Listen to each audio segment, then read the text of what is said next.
कोरोनाच्या साथीपासून बचावासाठी सावनेर शहरातील जनतेने कोविड लसीकरणाला उत्तम साथ दिली असून आतापर्यंत शहरात सुमारे 90% लसीकरण पूर्ण झाले असून उर्वरित 10% लोकांचेही येत्या 21 तारखेपर्यंत लसीकरण करण्यात येणार आहे। त्यासाठी शहरात 2 कायमस्वरूपी व 1 फिरती लसीकरण व्हॅन करून नगर परिषद कर्मचारी व आरोग्य विभागाचे कर्मचारी घरोघरी फिरून लसीकरण करीत आहेत। यात मुख्याधिकारी हर्षला राणे यांनी जनतेला संदेश देताना सांगितले की 18 ते 60 वयोगटातील 90% लोकसंख्येचे लसीकरण करण्याचे उद्दिष्ट आम्ही आधीच पूर्ण केले आहे आणि जवळपास सर्व 60 पेक्षा जास्त ज्यांचे लसीकरण होणे बाकी आहे त्यांनी सुभाष शाळा व भालेराव हायस्कूल येथील कायमस्वरूपी लसीकरण केंद्राशी व आमच्या मोबाईल नंबरवर संपर्क साधावा। लसीकरण केंद्र मोबाईल लसीकरण केंद्र 17 नोव्हेंबर ते 21 नोव्हेंबर पर्यंत सतत उपलब्ध असेल। त्यासाठी 9158477255 वर संपर्क साधू शकता।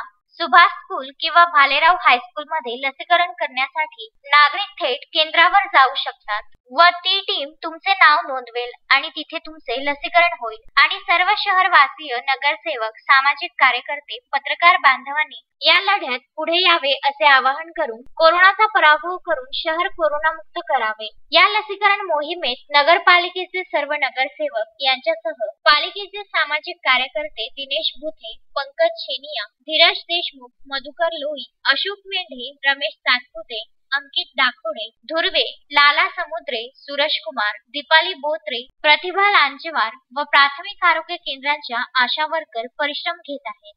कोविड टीकाकरण मुहिम में सभी सावनेर वासियों द्वारा दिए गए सहकार्य के लिए उनका धन्यवाद देती हूँ। सावनेर की 90% जनसंख्या ने कोविड टीका लगाया हुआ है। अभी नगर परिषद की टीकाकरण मुहिम का लक्ष्य बची 10% जनसंख्या है।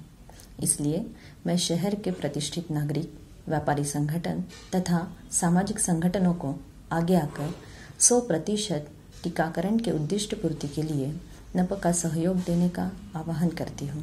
धन्यवाद। पीयूष झिंझवाडिया, विदर्भ न्यूज, सावनेर।